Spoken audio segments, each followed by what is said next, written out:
Welcome to the Ultimate Sports Blog Podcast. Today is Friday, April 20th, 2018. Today I'm going to recap yesterday's NBA playoff action and look ahead to tonight's NBA playoff action. Stanley Cup recap from last night, look ahead to tonight's games too. Major League Baseball, yesterday, look ahead to tonight's games. To the 2015 NBA ReDraft, that should be interesting. And then I'm going to recap the NFL schedule. All right, here we go. NBA last night, the 76ers, with Joel Embiid back, are winners. 128-108 over the Miami Heat. Now have a 2-1 series lead. Joel Embiid led the way for Philly. 23 points and 7 rebounds in the win. Goran Dragic, 23 points in defeat for the Heat. As Philly, as I mentioned, takes a 2-1 series lead. The Pelicans defeated the Blazers 119-102. That score is deceiving. This was a blowout, and it wasn't even close. New Orleans takes a 3-0 series lead.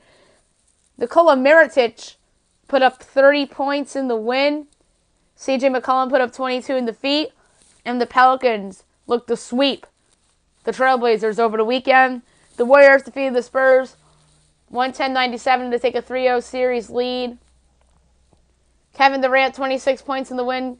LaMarcus Aldridge, 18 in defeat. I feel sorry for the Spurs with the death of Erin Popovich. She was involved, I'm hearing, and was close with some of the players. And it's just a very tragic story. It obviously affected the team, and it's tough circumstances for them, and I feel really, really bad. Tonight's games, the Cavaliers at the Pacers. That's a 7 o'clock on ESPN. Mike Breen, Jeff Van Gundy, Mark Jackson on the call. This should be a very interesting game. I'm very intrigued for this.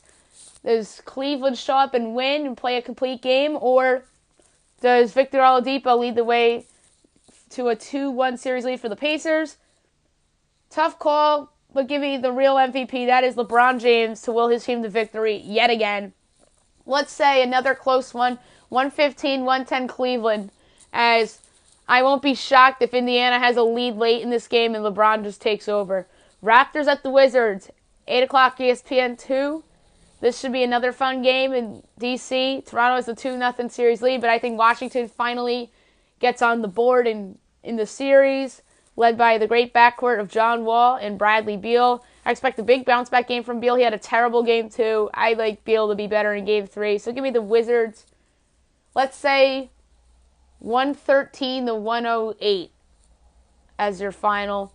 And then Celtics at the Bucks, 9:30 ESPN. This is another intriguing game. Oh, I just realized it's all Eastern Conference tonight. That's a coincidence. As the Bucks host the Celtics, trying to get on the board in the series as Boston leads 2-0. I think the Bucks get a win here to get on the board. Giannis Antetokounmpo leads the way. Let's say 105-97 Bucks. As I think Giannis will dominate like he's been in this series. I think the role guys will step up at home. I don't trust the Celtics role players on the road, but I won't be shocked if Al Horford and Terry Rozier have big games and lead the Celtics to a big win. Stanley Cup playoffs, a couple games tonight and a couple games from last night I want to go over. The Bruins defeat the Maple Leafs 3-1 to take a commanding 3-1 series lead. First period, Torrey Krug, 28 seconds into the game, assisted by Kevin Miller and David Pastrnak, 1-0 Bruins. Couple minutes later, Thomas McClanahan ties the score at 1 apiece, assisted by Patrick Marleau and Mitch Marner. Second period, Brad Marchand, second of the playoffs, assisted by David Pastrnak and Adam McQuaid, 2-1 Bruins. Third period, Jake DeBrusk, second of the playoffs, assisted by David Krejci, 3-1 Bruins. That's your final. A great performance by Tuukka Rask in this game to help the Bruins to this win. 31 saves on 32 shots. Freddie Anderson was mediocre. 18 saves on 21 shots as the Bruins have the Maple Leafs on life support as the Maple Leafs face elimination Saturday night in Boston. The Capitals defeated the Blue Jackets 4-1 to tie up the series at 2 apiece. Tom Wilson got the Caps going early in the first period, his second of the playoffs, assisted by Evgeny Kuznetsov. 1-0 Washington. Second period, TJ Oshie on the power play, second of the playoffs, assisted by Alexander Ovechkin and John Carlson, 2-0 Capitals. Third period, Alex Ovechkin's third of the playoffs, assisted by Evgeny Kuznetsov and Tom Wilson, 3-0 Capitals. Boone Jenner's first of the playoffs gets the Blue Jackets on the board, assisted by Josh Anderson to make it a 3-1 game. Then Evgeny Kuznetsov's third of the playoffs, empty net goal, 4-1 Capitals is your game. Braden Holtby, great in net after being reinserted as the starter. 23 saves on 24 shots. Sergei Bobrovsky was pretty good, 29 saves on 32 shots. I can't fault this on Bobrovsky. Holtby had big saves when he needed, and the Blue Jackets didn't generate offense for him. Tonight, 3 games. Flyers at the Penguins. The Penguins can close this thing out, or is Philadelphia going to win on the road to force a Game 5? I'm going to say, led by Sidney Crosby, Phil Kessel, and Evgeny Malkin, the Penguins close this thing out and advance to the second round. Let's say 4-3 overtime, as the goalie of Philadelphia, I don't know who's starting, probably Brian Elliott, will keep the Flyers in the game, and it goes to overtime, and Sidney Crosby scores the game winner to advance the Penguins into the second round. Wild at the Jets. Will the Jets close it out, or does Minnesota live to play another day? That's a tough ask for Minnesota considering all the injuries, so let's take the Jets to close this thing out. Let's say 4-2 Jets in regulation there. Avalanche at the Predators. The Predators, are they going to close out tonight, or will the Avalanche steal one on the road to force a Game 6 back in the altitude in Denver? I'm going to say Nashville closes out tonight at home, led by the great Philip Forsberg. And let's say 5-3 Predators regulation, as the Preds will advance to the second round. So it should be a fun night within the NBA and Stanley Cup playoffs tonight. Very interested. Major League Baseball, not many games yesterday. A lot of teams were traveling and whatnot. The Tigers beat the Orioles 13-8 as they improved to 7-9. Baltimore drops to 5-14. That's 6 straight losses for Baltimore now. Jordan Zimmerman with the win. Alex Cobb with the loss. Bottom of the first, RBI single. Victor Martinez, 1-0 Tigers. Top of the second, the Orioles take the lead on a 2-run home run by Chris Davis to make it a 2-1 lead for the O's. Bottom of the second, 2-run triple. Jose Iglesias regains the lead for the Tigers for good, 3-2. RBI single, Javier Calendario, 4-2 Tigers. Grounder in the fielder's choice, Nick Castellanos, 5-2 Tigers. Top of the third, home run, Manny Machado makes it a 5-3 game. Bottom of the fourth, 2-run home run, Javier Candelario, 7-3 Tigers. Then Dixon Machado with the bases loaded was hit by a pitch as James McCann scores, 8-3 Tigers. Then a grand slam by Leonis Martin puts the Tigers up 12-3. And the Orioles get some more runs to make it semi, but not really interesting. A home run, Manny Machado, 12-4 in the top of the sixth. Top of the seventh, Manny Machado, RBI ground out, 12-5. Ground rule double, Adam Jones, 12-6. Bottom of the eighth, the Tigers get their last run on an RBI double by Jose Iglesias to make it 13-6. Top of the ninth, RBI double, Manny Machado, 13-7. And last but not least, another RBI double for Adam Jones, 13-8. That's your final. Jordan Zimmerman, a weird stat line, I'll say that. 5 1/3 innings, 7 hits, 4 earned runs, 2 walks, 7 strikeouts, leaves the game with a 7.71 ERA. Alex Cobb, another poor start, 3 1/3 innings, 10 hits, 5 earned runs, a walk, and 4 strikeouts, leaves the game with a very, very ugly 15.43 ERA. The Cubs defeated the Cardinals 8-5 as they improved to 8-8. St. Louis drops to 10-8. John Lester with the win, Luke Weaver with the loss, Brendan Morrow with the save. Top of the first, Harrison Bader scores on John Lester's wild pitch to make it 1-0 the Cardinals. Bottom of the first, RBI single, Chris Bryant ties it up at 1 apiece.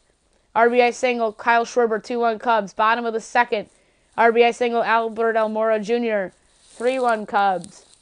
Sacrifice by Chris Bryant, 4-1 Cubs. RBI single, Anthony Rizzo, 5-1 Cubs. RBI single, Kyle Schwarber, 6-1 Cubs. Bottom of the fifth, 2-run home run, Jason Hayward, 8-1 Cubs.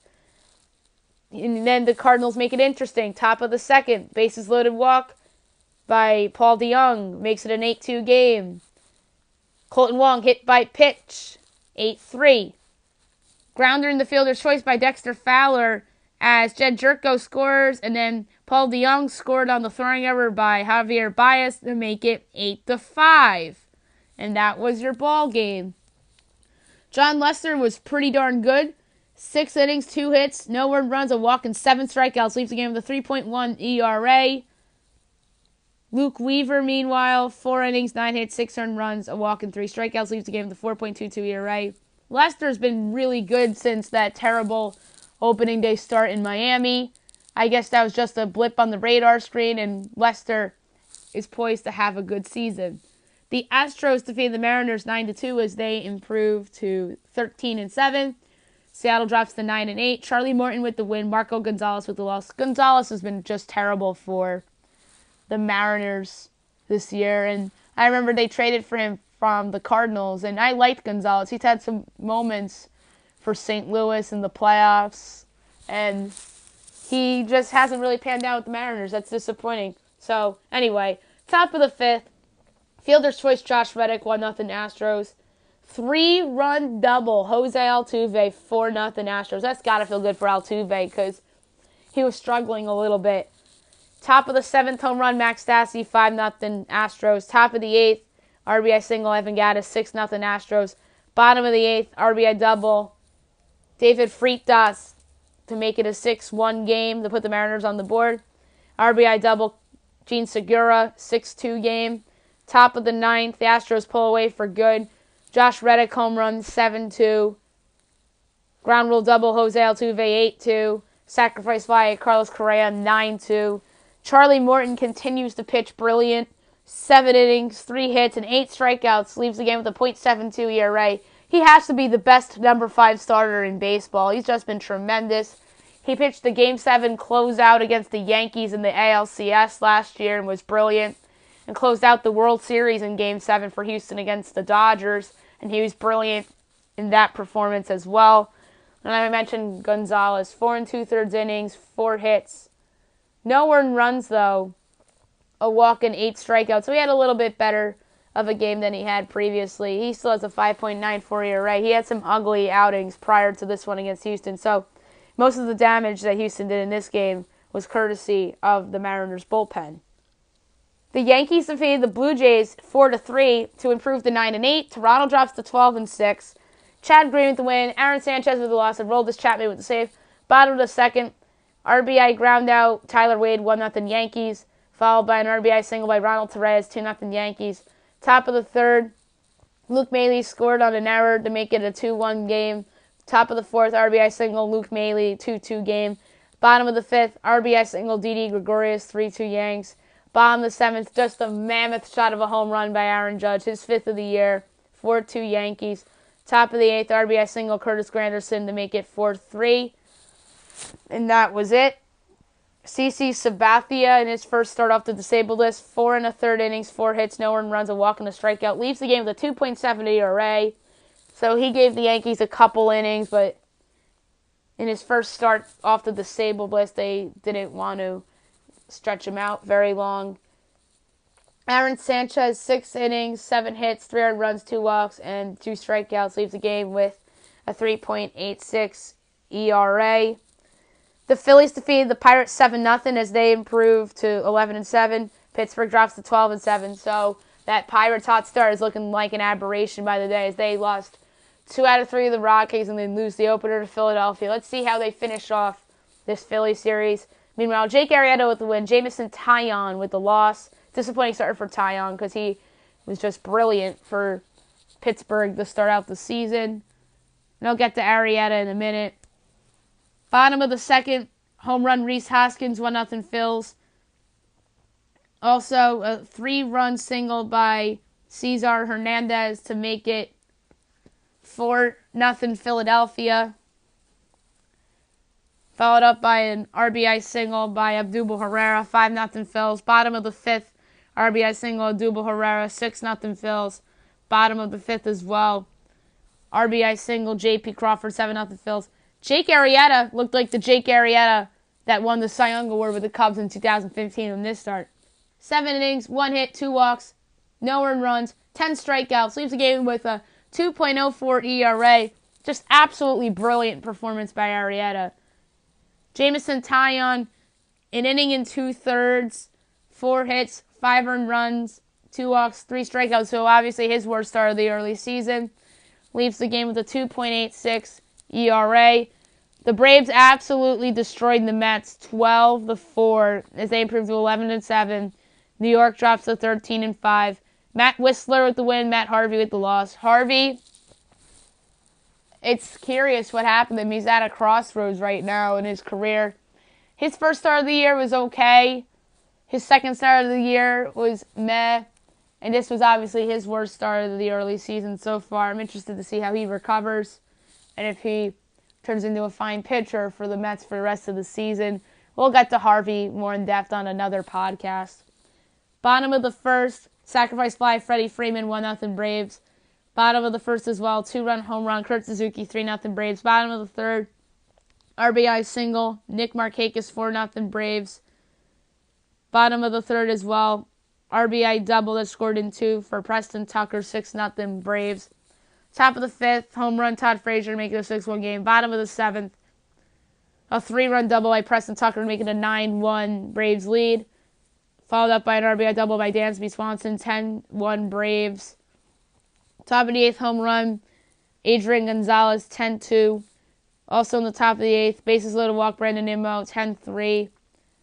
Followed by a sacrifice fly by Asdrubal Cabrera to make it a 10-4 game. Bottom of the eighth, sacrifice fly, Nick Markakis, 11-4 Braves.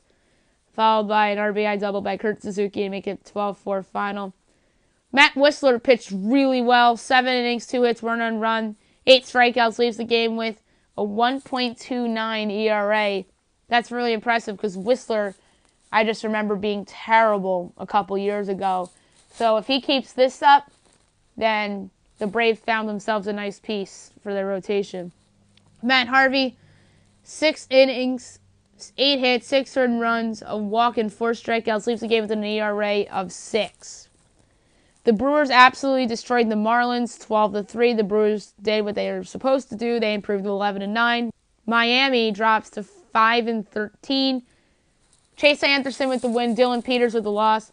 Bottom of the first, Lorenzo Cain scores as Christian Yelich was caught stealing at second base.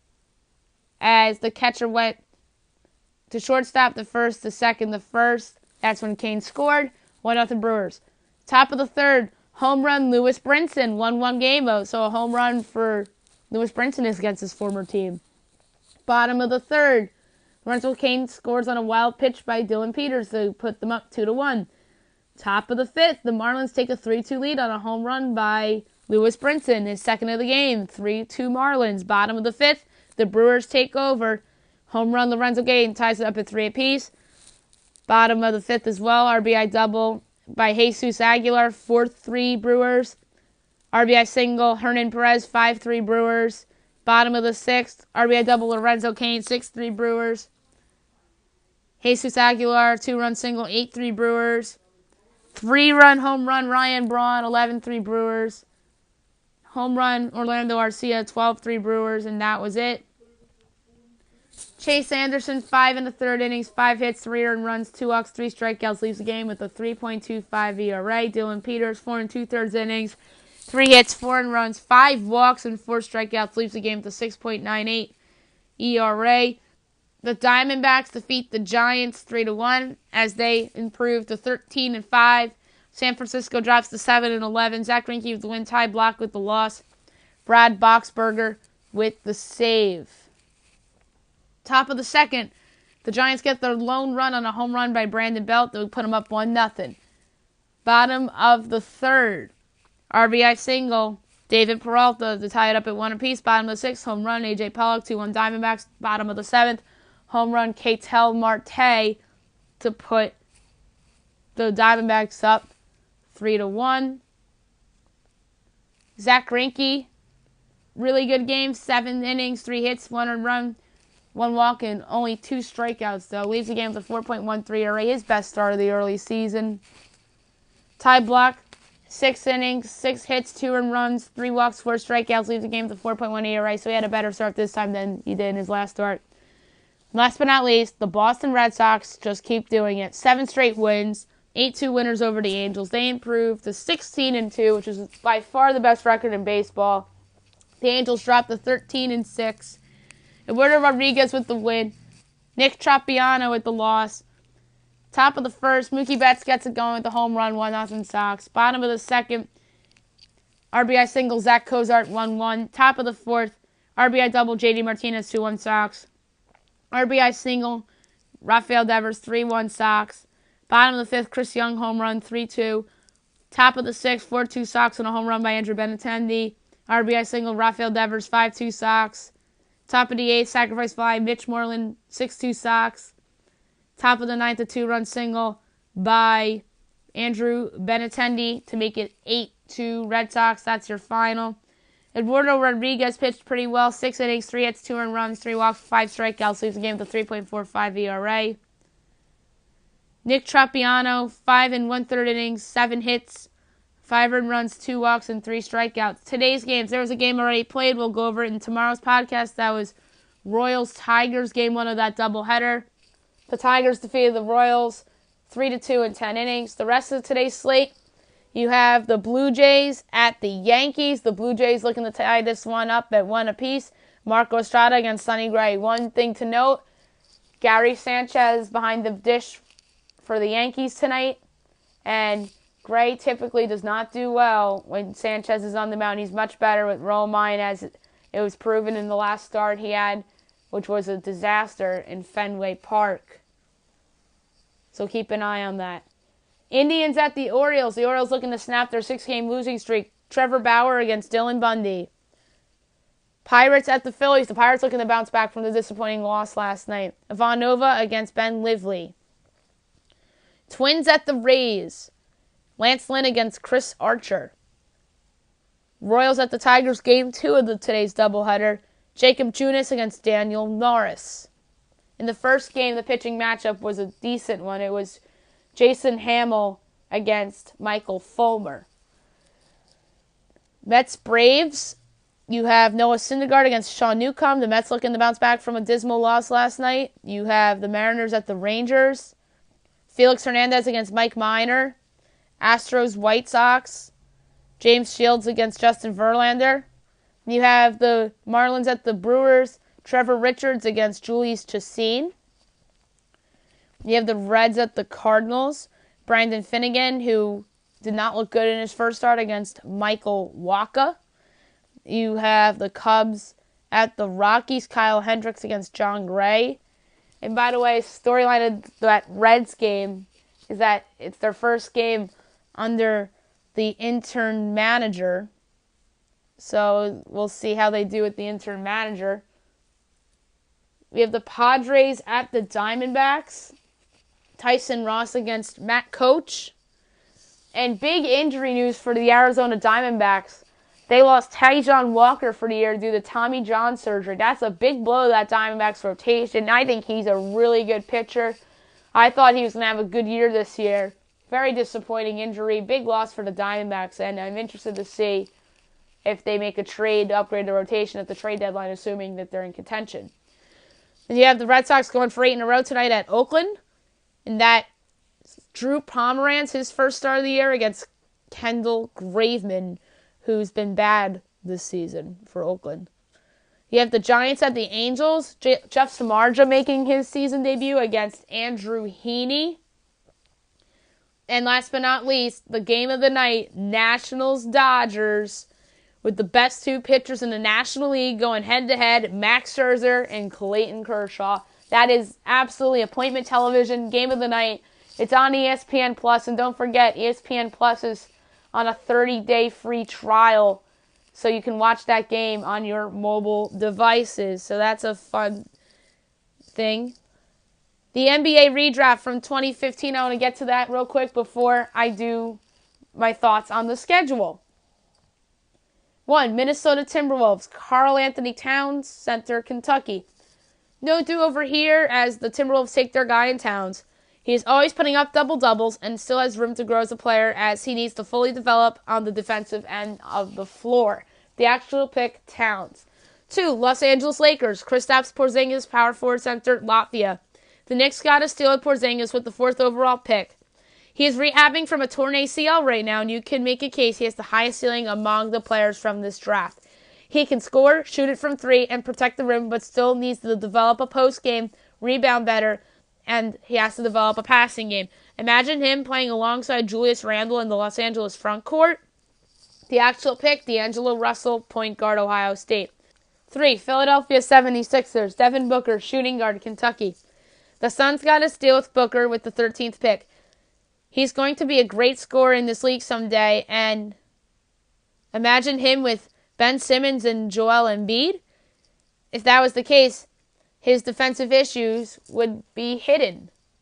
The actual pick, Jahlil Okafor, center, Duke. 4. New York Knicks. Miles Turner, power forward center, Texas. With Porzingis off the board, the Knicks take Turner.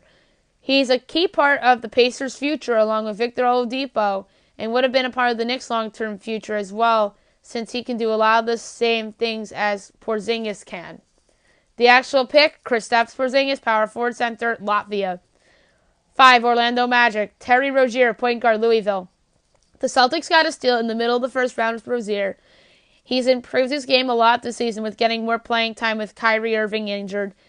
He'd be the full-time starting point guard on this Magic team. The actual pick, Mario Hezonja, shooting guard, small forward, Croatia.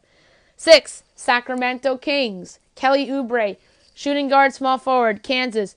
The Woods got a steal with Oubre, who's been a fine player for them coming off the bench. He certainly would start on this Kings team on the wing. The actual pick, Willie Cauley-Stein, center, Kentucky. 7. Denver Nuggets. Justice Winslow, small forward, power forward, Duke. The Nuggets take Winslow here to be their small forward of the future. He's finally playing up to his capability throughout the end of the regular season and in the playoffs for the Heat. A core of Winslow, Jamal Murray, and Nikola Jokic would have been fun. The actual pick, Emmanuel Mudiay, point guard, China. 8. Detroit Pistons. Josh Richardson, shooting guard, Tennessee. Richardson proved to be a massive steal where the Heat selected him in the second round. He should be a part of the Heat's future, and he would have been a key piece for the Pistons to go with Andre Drummond. The actual pick, Stanley Johnson, small forward, Arizona. 9. Charlotte Hornets. Willie Cauley-Stein, center, Kentucky. The Hornets take Cauley-Stein as he's dropped a few spots in this redraft. He's shown improvement this past season to the point where the Kings should view him as a long-term piece, and he would be that for the Hornets as well. The actual pick, Frank Kaminsky, center, Wisconsin. 10. Miami Heat. Rondé Hollis-Jefferson, small forward, power forward, Arizona. The Nets took a steal late in the first round with Hollis-Jefferson. He's probably a long-term piece for the Nets, and probably would be a piece for the Heat too with his versatility. The actual pick, Justice Winslow, small forward, power forward, Duke. 11. Indiana Pacers.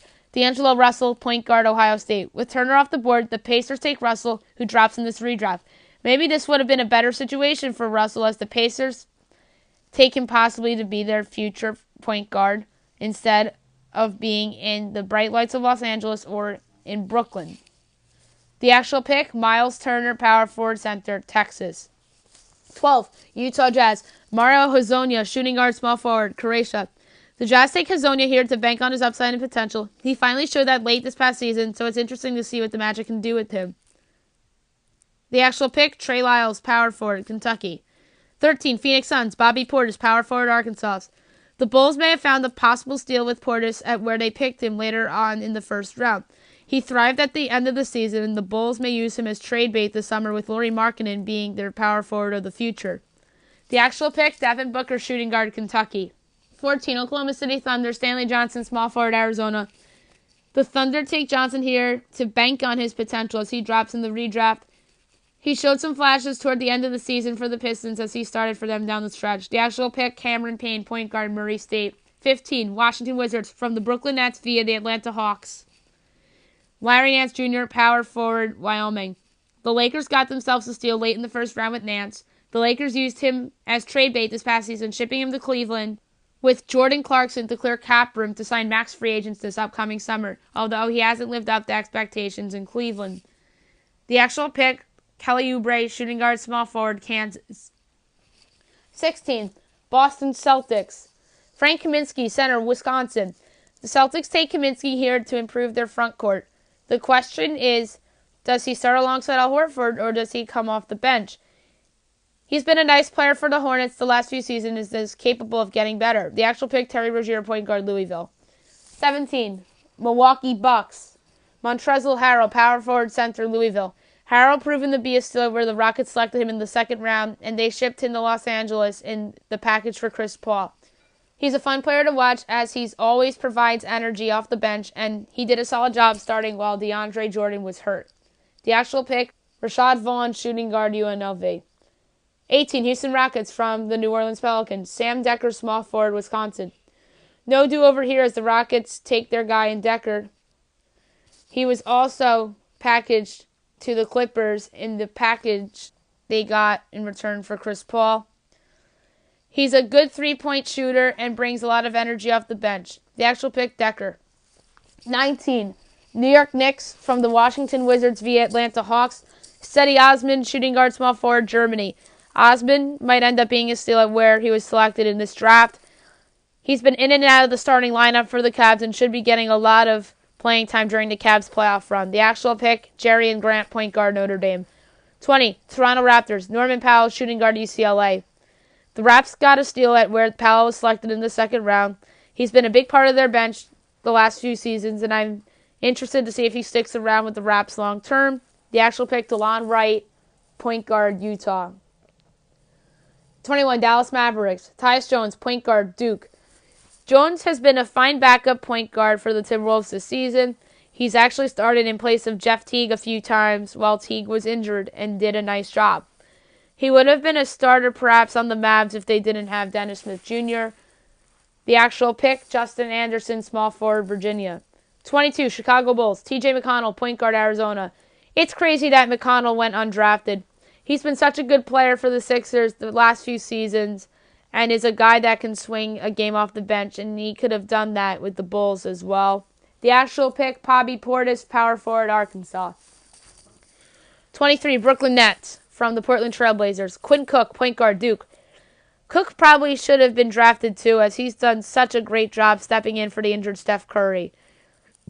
He can certainly start on a team like the Nets if they did not have D'Angelo Russell. The actual pick, Rondé Hollis-Jefferson, small forward, power forward, Arizona. 24, Minnesota Timberwolves from the Cleveland Cavaliers. Emmanuel Mudiay, point guard, China. With Jones off the board, the Timberwolves take a shot with Mudiay, who falls in the redraft. He never really panned out as the Nuggets hoped, as they traded him away to the Knicks last February, and he didn't do much for them either. The actual pick, Tyus Jones, point guard, Duke. 25, Memphis Grizzlies. Jahlil Okafor, center, Duke. The Grizzlies take a flyer here with Okafor in the redraft. Many people thought that Okafor was going to be a franchise changer, and he's been the complete opposite.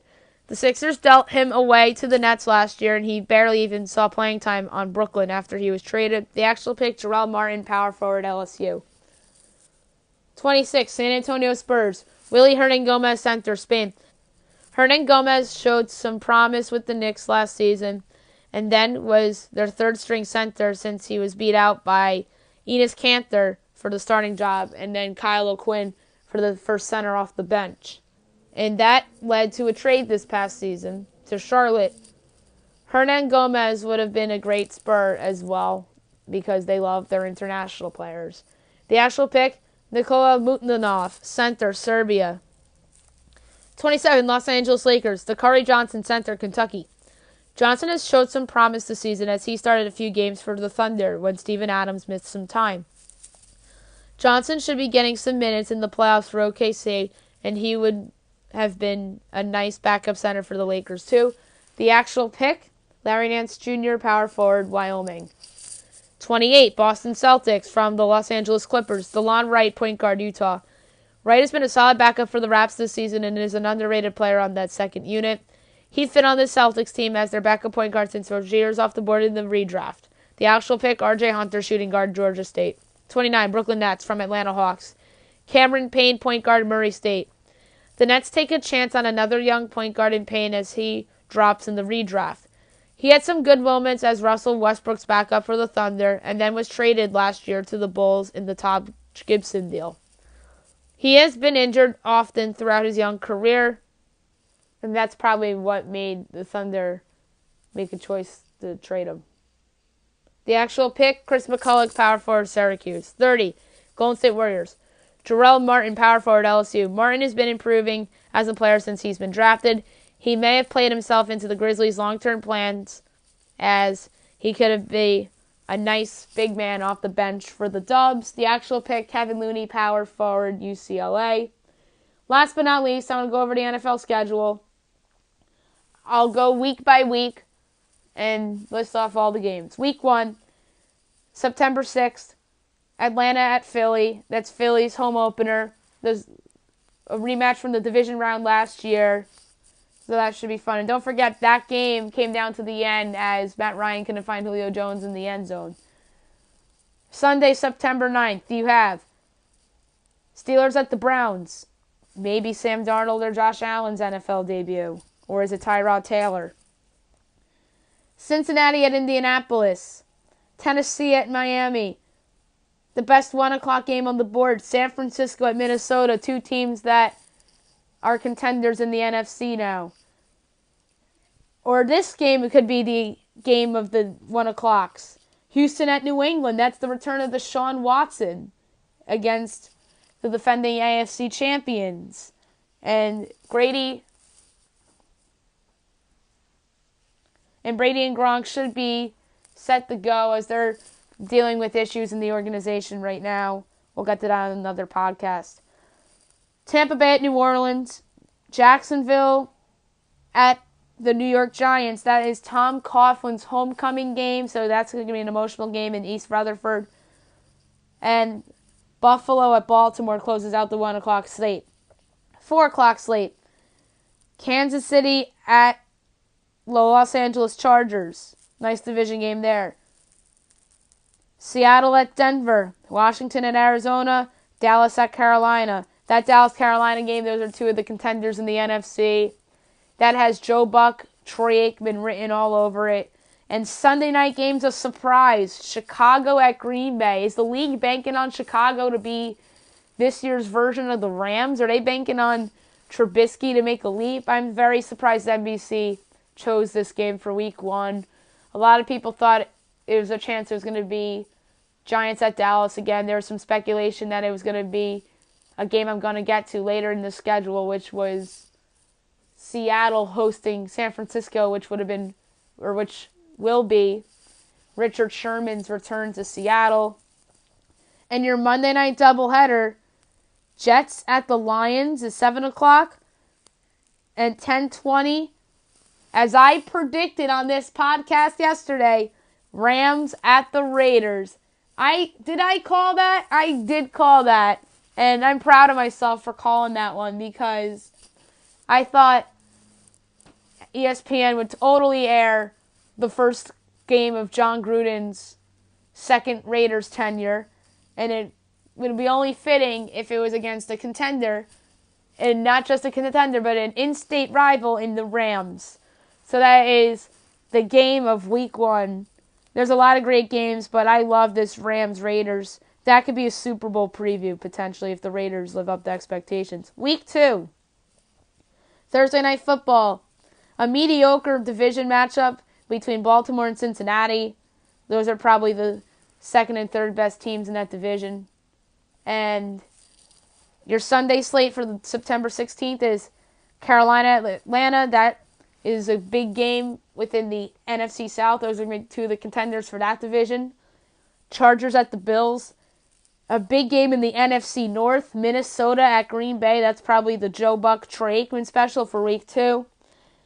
Houston at Tennessee. That's a good game because both of those teams will be competing for the AFC South by the end of the season. Cleveland at New Orleans. Miami at the Jets. 2 AFC contenders facing off. KC at Pittsburgh. Philly at Tampa Bay. Indianapolis at Washington. 4 o'clock slate. Arizona at the Rams. Detroit at San Francisco. Oakland at Denver. New England at Jacksonville, which will be your Jim Nantz, Tony Romo special. The first Jim Nantz, Tony Romo special for CBS will likely be Houston at New England. So 2 weeks in a row with Jim Nantz and Tony Romo with the Patriots. And Sunday Night Football, week 2, Giants at Dallas. And it's funny because usually every other year the Giants and Cowboys host Sunday Night Football against one another. So Dallas gets it for a second straight year, which caught me by surprise a little bit, but that is what the league chose to do this year. And Monday Night Football, how about this? The Bears hosting a primetime game in Week 2. Who would have thought that the Bears would open the season with 2 primetime games? The league is really expecting them to make strides, it looks like. And they are hosting the Seattle Seahawks, who enter in a little bit of a rebuild. Week 3, Thursday Night Football, the worst primetime game on the slate, Jets at the Browns. Those are 2 of the worst teams in the league, although both of those teams will be possibly starting rookie quarterbacks. Maybe it's Josh Rosen against Josh Allen. Maybe it's Sam Darnold against Josh Allen. Maybe it's Baker Mayfield against Josh Allen, or Baker Mayfield against Sam Darnold. So it should be very interesting. And that's what the league is banking on here. And if it's not that, and if it's Josh McCown against Tyrod Taylor, that's just hot garbage. September 23rd, 1 o'clock games, a big one in the NFC South with the Saints at the Falcons. You have San Francisco at Kansas City, so 2 contenders right there. You have Oakland at Miami, Buffalo at Minnesota. You have Indianapolis at Philadelphia. You have Green Bay at Washington, Cincinnati at Carolina. Your Jim Nantz, Tony Romo special is likely to be Tennessee at Jacksonville. You have Denver at Baltimore, the Giants at Houston. Your 4 o'clock games, in-state rivals, Rams hosting the Chargers.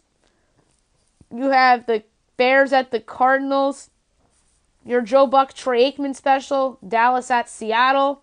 Sunday Night Football, Matt Patricia and the Lions hosting Bill Belichick, Tom Brady, and the New England Patriots. So that's a sexy game for Week 3 because of the Matt Patricia, Bill Belichick thing. And Monday Night Football, something I predicted on this podcast, another Monday night game correct for me, Pittsburgh at Tampa Bay. I said on yesterday's podcast that matchup had Monday Night Football written all over it. Week 4, you have Thursday Night Football, a real dandy, Vikings at Rams. 2 of the best 3 teams in the NFC on Thursday Night Football. Kudos to that. Fox has this one. So that's going to be Troy Aikman and Joe Buck. So that's going to be a dandy. Sunday, September 30th, you have Cincinnati and Atlanta, Tampa at Chicago, Detroit at Dallas, Buffalo at Green Bay, Philadelphia at Tennessee, Houston at Indianapolis. Could very well be the Jim Nantz, Tony Romo special of the week. Miami at New England, Jets at the Jaguars, Browns at the Raiders. This begins the 4 o'clock slate with Browns-Raiders. Seahawks, Cardinals, Saints at the Giants. So wait a minute, that might be your Tony Romo, Jim Nantz special. Or is it San Francisco at Los Angeles Chargers? One of those 2 games is your Nantz Romo special, not Houston Indy. That would make sense because Fox has Thursday Night Football, and it would be rare if Buck and Aikman had 2 in the same weekend, although that's happened before with Thanksgiving with those 2 guys, and obviously that's happened with Nantz and Romo last year, and Nantz and Sims the year before. And Sunday Night Football is a dandy, as always. Pittsburgh hosting Baltimore. I thought Baltimore would be hosting Pittsburgh this season, but I was wrong. It's similar to Giants-Cowboys. It's like a tradition like no other, as the Steelers host the Ravens on Sunday Night Football. Monday Night Football, a nice AFC West matchup between the Chiefs and the Broncos. Your bye teams, Washington and Carolina. Week 5, Thursday Night Football, Andrew Luck and the Colts at Tom Brady and the Patriots on Fox, so that's probably Buck and Aikman. Sunday, October 7th, Tennessee at Buffalo, Miami at Cincinnati, Baltimore at Cleveland, Green Bay at Detroit. Your Tony Romo, Jim Nantz special, Jacksonville at Kansas City, Denver at the Jets, Atlanta at Pittsburgh. That's a nice one. Giants at Carolina, Oakland at the Chargers, And that begins your 4 o'clock slate. Your Joe Buck Troy Aikman special comes down to 2 games, and it's probably going to be the first one I'm going to mention, and that is Minnesota at Philadelphia. That was the NFC title game last year in which Philadelphia destroyed Minnesota. And also, in the late window on Fox, you have San Francisco hosting Arizona and the Rams at the Seahawks. Sunday Night Football is a battle of Texas, Dallas at Houston. I predicted that as a Sunday Night Football game. That was another correct pick on my podcast. And Monday Night Football, Redskins at the Saints. Your byes, Tampa and Chicago. Week 6. Thursday Night Football, Philadelphia at the Giants. That's on Fox, so that's probably Joe Buck and Troy Aikman. Sunday, October 14th, Tampa at Atlanta, Pittsburgh at Cincinnati, Chargers at the Browns, Seahawks at the Raiders from London. So that's a nice one for London. Russell Wilson against Derek Carr. At Poo Poo Fest, Bears at the Dolphins. You have a nice one in Minneapolis, Vikings hosting the Cardinals. And I'm banking on the Cardinals being a little bit better. Another potential poo-poo game if the Colts aren't good. They're at the Jets. You have Carolina at Washington. Buffalo at Houston. 4 o'clock slate. Rams at Broncos. Your Jim Nantz, Tony Romo special. Jaguars at Cowboys. So Romo and Dallas. And then you have Ravens at Titans. And Sunday Night Football, the rematch of the opening game from last season, Chiefs at the Patriots. Monday Night Football's a nice one. 49ers at the Packers, so Jimmy Garoppolo against Aaron Rodgers. Your byes, Detroit and New Orleans. Week 7. Denver at Arizona on Fox, so that's a Buck Aikman. You have Tennessee and the Chargers from London. Patriots, Bears, Bills, Colts, Bengals, Chiefs, Lions, Dolphins, Vikings, Jets, Panthers, Eagles, Browns, Bucks, Texans, Jaguars, a sneaky good AFC South game there. Your 4 o'clock slate's just only 2 games. Saints, Ravens, and Cowboys, Redskins is your Jim Nantz, Tony Romo special. And a good one on Sunday Night Football. The best 2 teams in the NFC West right now. Rams at the 49ers. Monday Night Football, Giants at Falcons. Your bye. Green Bay, Oakland, Pittsburgh, Seattle. Those are all good teams that get byes that week, so that sucks for league. Week 8. Thursday Night Football, Miami at Houston. Houston looking to become a playoff team after being 4-12 last year, mainly due to injuries. Sunday, October 28th, you have Philly, Jacksonville from London. That's a nice one between 2 contenders. And then the 1 o'clock slate, Jets, Bears, Bucks, Bengals, Seahawks, Lions, Broncos, Chiefs, Redskins, Giants, Cleveland at the Steelers, Ravens at the Panthers. 4 o'clock slate, Colts, Raiders, Rams hosting the Packers. That's your Joe Buck, Troy Aikman special. 49ers at the Cardinals. And the rematch of what was the game of the year last year on Sunday Night Football. Saints at the Vikings. The rematch of the thrilling finish with Stephon Diggs catching that long touchdown pass from Case Keenum. But this time be Kirk Cousins throwing the ball for the Vikes. So that's what was game of the year last year. And that is on Sunday Night Football. I thought that would be a Thanksgiving game, but it's Sunday Night Football. At least it's in prime time and everybody will see it. And Monday Night Football is an AFC East matchup between the Patriots and the Bills. The byes, Falcons, Cowboys, Titans, Chargers. Week 9. Thursday Night Football, the Battle of the Bay. Raiders at the Niners. Joe Buck, Troy Aikman. That's a Fox game on Thursday night. Sunday, November 4th. This is Week 9, if I didn't mention that already. Bears, Bills. Chiefs, Browns. Oh, I just thought about that. John Dorsey against his former team. Jets, Dolphins, Lions, Vikings, Falcons, Redskins, Buccaneers, Panthers, Steelers, Ravens, Texans, Broncos. That starts your 4 o'clock slate. Chargers, Seahawks. Your Joe Buck Troy Aikman special for that Sunday is the Saints hosting the Rams. And the best quarterback matchup of the season, Aaron Rodgers against Tom Brady. Packers, Patriots from Gillette Stadium is Sunday Night Football. Monday Night Football, Tennessee at Dallas. Byes, there's a lot of them. Cincinnati, Indy, Giants, Philly, Cardinals, Jaguars. So there's 4 bad teams in there for byes.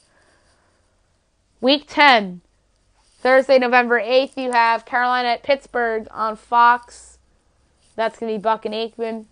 November 11th is Sunday, Detroit, Chicago, New Orleans, Cincinnati, Atlanta, Cleveland, Miami, Green Bay, New England, Tennessee, Jacksonville, Indianapolis, Arizona, KC, Buffalo, Jets, Washington, Tampa, Chargers, Raiders.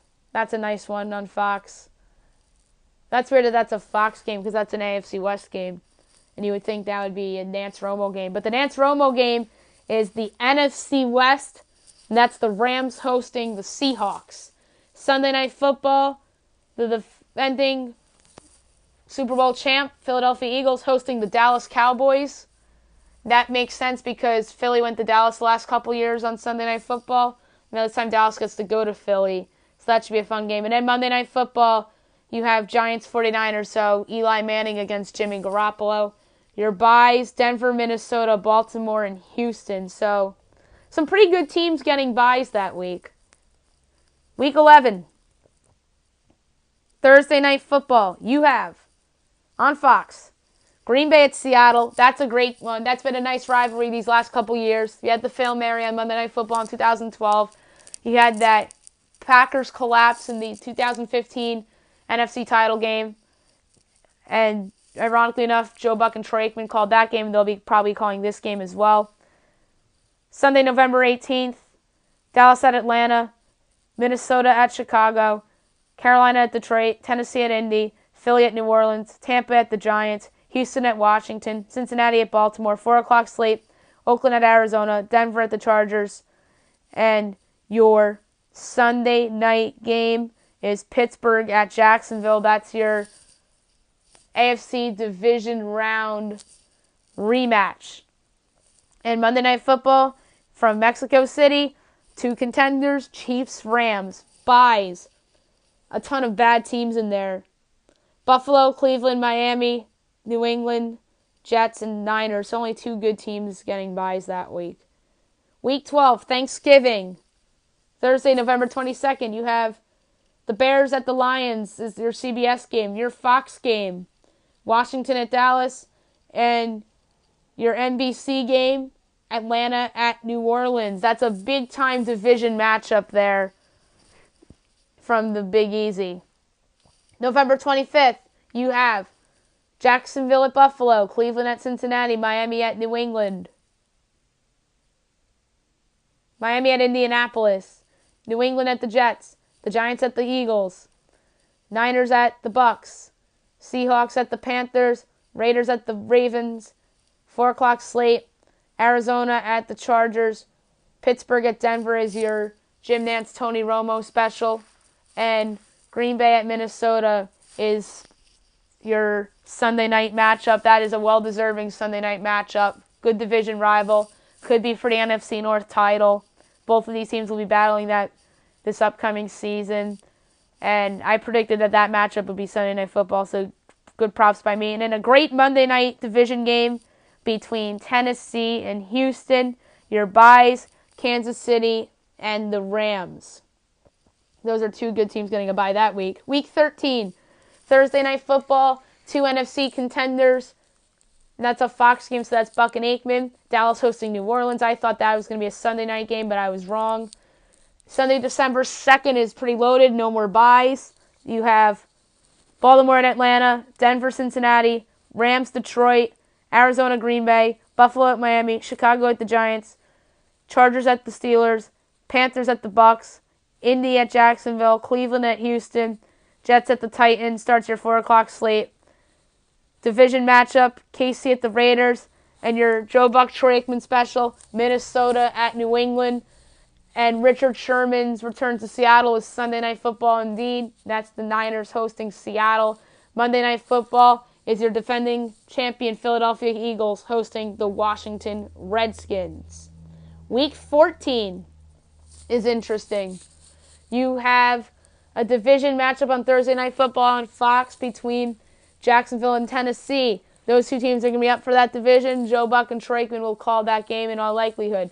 December 9th, you have Jets, Bills, Rams, Bears, Panthers, Browns, Falcons, Packers is a nice one. Ravens, Chiefs, Patriots, Dolphins, Saints, Bucks, Giants, Redskins, Colts, Texans. 4 o'clock slate is Cincinnati at the Chargers, Denver at San Francisco.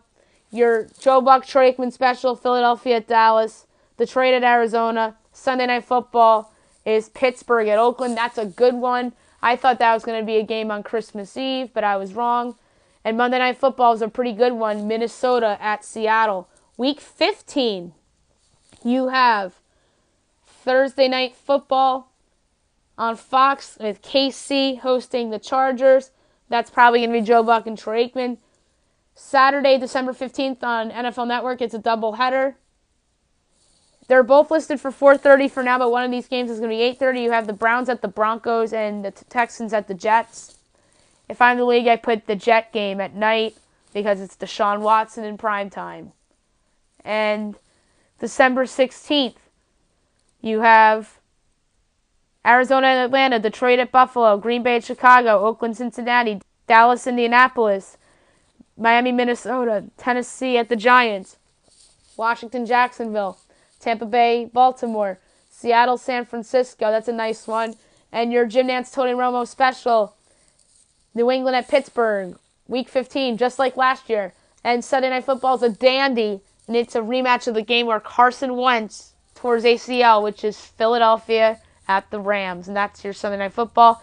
Monday Night Football is a dandy, and that is Saints-Panthers. And that was the game I had predicted as the first Monday Night Football game of the season, but no, we get it later in the year.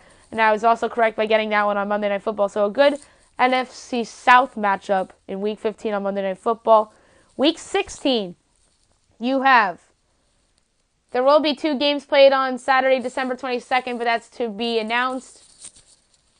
I'll get to that in a minute, but their games are all listed promptly at 1 o'clock and 4 o'clock respectively, so just so we'll go by the schedule has right now.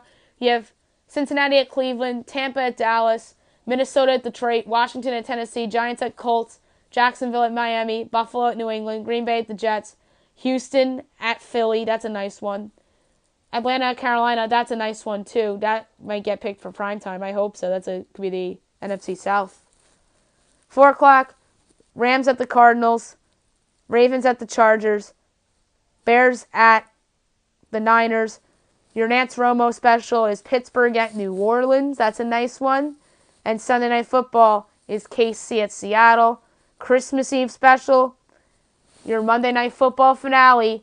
And it's funny because it starts with Gruden and ends with Gruden. I'm talking about Monday Night Football, and that is the Raiders hosting their division rival Denver Broncos. It'll be a fun game if Denver is still in contention by then. We'll see. And Week 17's all division games, as usual. 1 o'clock for now. Miami at Buffalo, Detroit at Green Bay, Indy at Tennessee, Oakland at KC, Chicago at Minnesota, Jets at the Patriots, Carolina at New Orleans, Dallas at the Giants, Cincinnati at Pittsburgh, Atlanta at Tampa Bay, Philly at Washington, Cleveland at Baltimore, Jacksonville at Houston, 4:25, Chargers at the Broncos, San Fran at the Rams, and Arizona at the Seahawks. If you ask me to bet which one is most likely to end up on Sunday Night Football, it's the Week 17 winner go home or winner or loser goes to the wild card. If I had to make a bet right now, it's Rams hosting San Francisco because I think both of those teams are going to be solid. Although they both have hard schedules, I think both of those teams are going to be very solid. They're going to be competing for that division all year long. I wish that Vikings-Packers was Week 17. or else that would have been a good one. Another good one is Carolina, New Orleans. That's another possibility for winner takes the division, loser either goes home or to the wild card. Or even there's a chance of winner takes the last wild card, loser goes home. That was a scenario a couple years ago I could remember. Oakland at the Chiefs is another candidate for division or go home. And I don't really see any other scenarios. A lot of them are good teams facing bad teams. Oh, and another possible one is Jacksonville at Houston. That's another possible division or loser goes to the wild card, loser goes home, or whatever. Long podcast today. I'll be back tomorrow recapping everything. I'll do another NFL mock draft, and I'll do the 2014 NFL redraft as well. Hope you guys have a nice day, everybody.